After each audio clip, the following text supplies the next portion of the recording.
came from that. And I think today people really don't take YouTube as seriously as they should. And I think a lot of times people go, oh, I want to be an Instagram star. I want to be sexy on TikTok, whatever. In my opinion, that's not going to do anything for you. That's not going to make real money for you. And there's a reason for that. And it's because of the algorithm. The algorithms are all very different from each network. And so on YouTube is a video search engine. Instagram is not.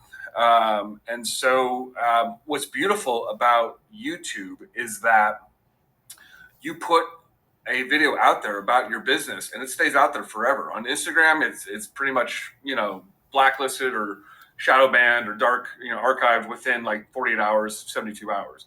On YouTube, it's out there forever. And it's basically it's searchable, and it functions as a video that can establish authority for your brand, as well as drive traffic back to your website and sales funnel. So